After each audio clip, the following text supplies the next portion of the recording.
Hi, my name is Ahmed. I come from the glorious country of Iraq, and I'm a born Muslim. My problem is that I practiced Islam when I was. Brother, first we request questions from the non-Muslims. Once all the questions from non-Muslims are over, inshallah we'll give you a chance. Yeah, but I'm telling you my problem only. Okay. But you said you're Ahmed and you're a born Muslim. I am born Muslim. But now are you a Muslim or not? I'm agnostic. Oh, so now you have left the religion of Islam.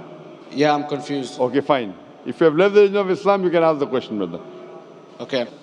So my question is, how come I don't have the faith that you and the other Muslims have and some of my friends, even though I practiced Islam a lot and I even did Umrah, but I still do most of the sins that are forbidden in Islam, and I sometimes am lazy to do the prayer and the other subjects we have to do in Islam.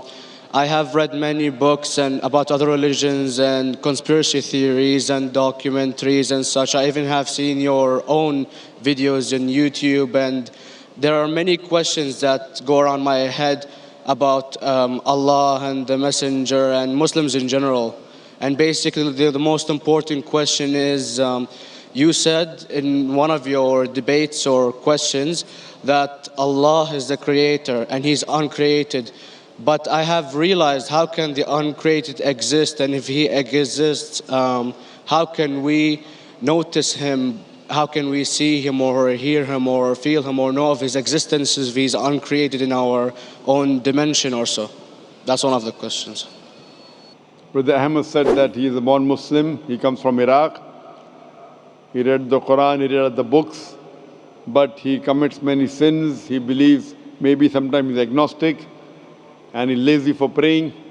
Brother, before I answer your main question, if you do sins and if you're lazy for praying, that does not make you a non-Muslim. As long as you believe that praying is fard, sometimes you miss, it's a sin.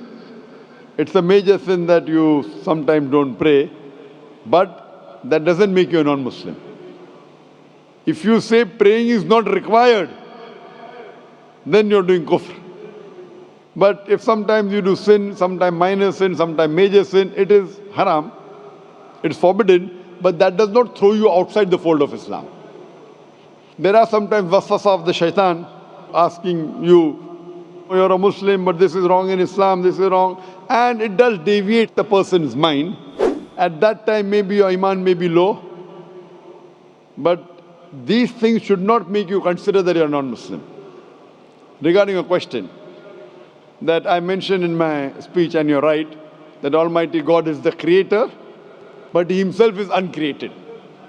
You asked the question, how can the uncreated, how can we see the uncreated? And how it's possible. Allah subhanahu wa ta'ala is Khaliq, is the creator. And by definition, He's uncreated.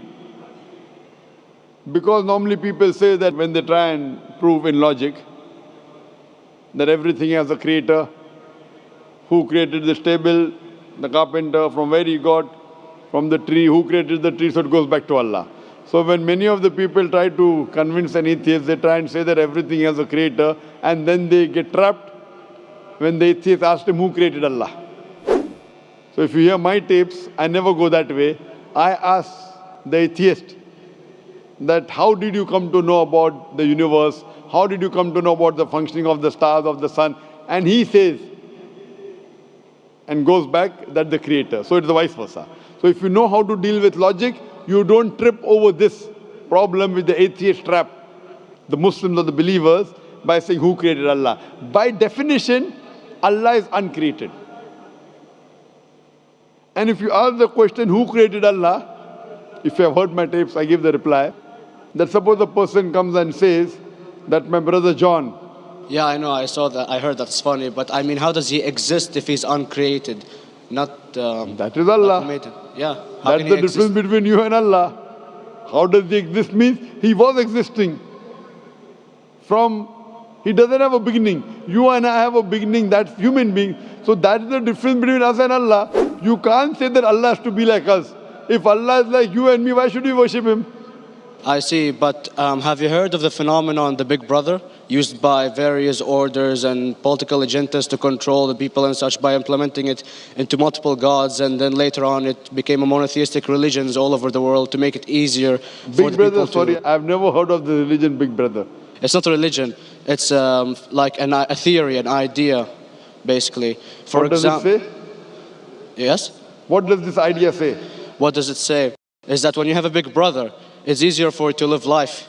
When you have someone watching you the whole time, understanding you the whole time, protecting you the whole time, being with you the whole time, and you can talk to him, although he never talks to you back, maybe in your dreams, do it to your mind and such, it's easier for you to live.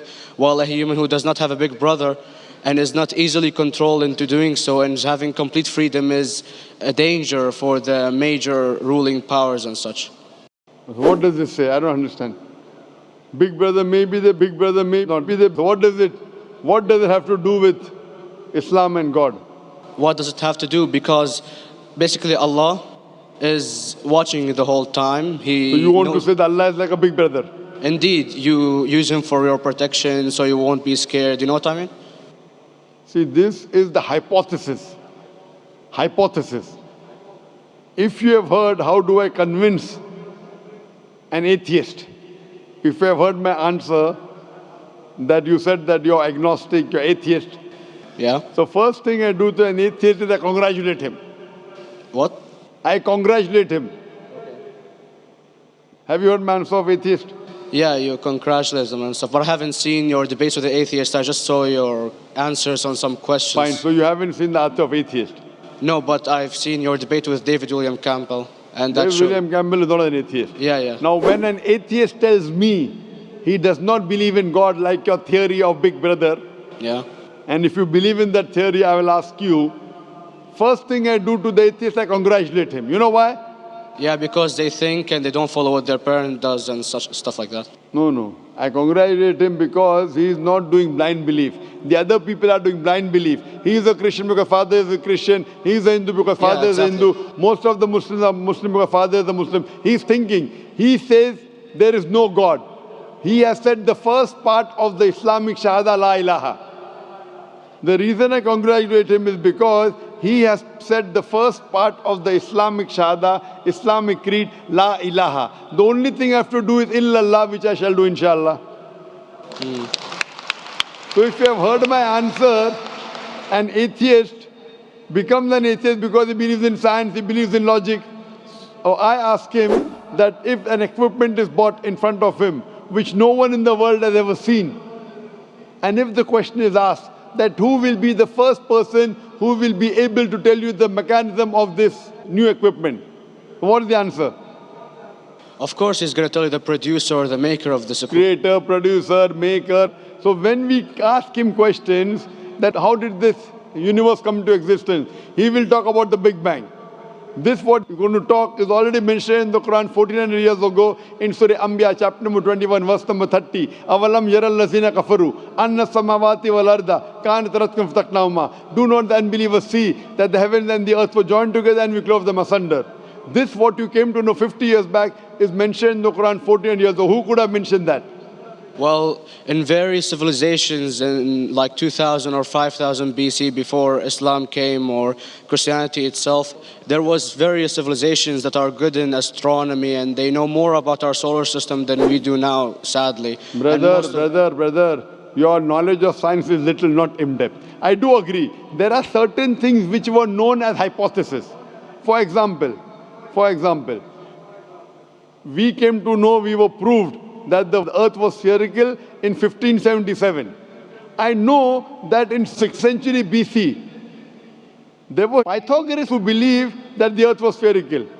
But the same Pythagoras who believed the earth was spherical also believed that the earth was the center of the universe, which is wrong. You show me one civilization which believes 100% what the Quran has mentioned. I challenge you. What you say, so do you mean to say there was a person who said, okay, this civilization, out of 100 things, these 2 things are right. Out of 100 things, these 5 things are right. Out of this 100, and picked and chose. Who can do that? No one besides the Creator. Even if you know that there were 10 different civilizations, hundreds of civilizations, there is not a single civilization that you know in the past which knew 100% of science what we know today. So where is your logic? Where is your theory? I do know that certain things were hypotheses, which were proved later on. But there is not a single civilization which knows everything what is mentioned in the Quran. So the answer goes back to the original question, who could have collected this in the Quran? Someone 1400 years back, could he do and say, okay, out of these 100 things, these 3 are right, out of these 100 things, these 2 are right, out of this, it's not possible. Mathematically, it's not possible. Well, you never gave the idea of extraterrestrials or so. I mean, knowledge is power. And Brother, I'm asking you a simple question. We are not come here to have a debate. yeah. I'm asking you a question. Point out a single civilization. You're asking something else. Yeah, We are alright. not here to discuss. You can come in the room and discuss. You ask a question, I'm giving you the answer. You gave about old civilization. I told you you're right. But out of 100 things, 98 they were wrong. So I'm asking you, who could have mentioned this in the Quran? You're talking something else now. Yeah, well, I'm asking a simple question, 2 plus 2 equal how much? You are saying, I'm telling you 3 multiplied by 3 is how much? I'm asking a name, you're telling that where do you live? I'm asking a simple question, name me a single civilization which has everything what was mentioned in the Quran. Do you know of any or not? Yes or no? Well, not everything, of course. Even not 10%. Why? Babylon knows of most of the planets and such. Planet is not the only thing mentioned in the Quran. There are 1,000 things mentioned in the Quran. To say what 1,000 things are mentioned in the Quran, 10% would be equal to 100 things. Did Babylonian civilization knew about 100 things mentioned in the Quran? No, because they You don't have the cannot. They knew 5 or 6 things. In percentage wise, very small.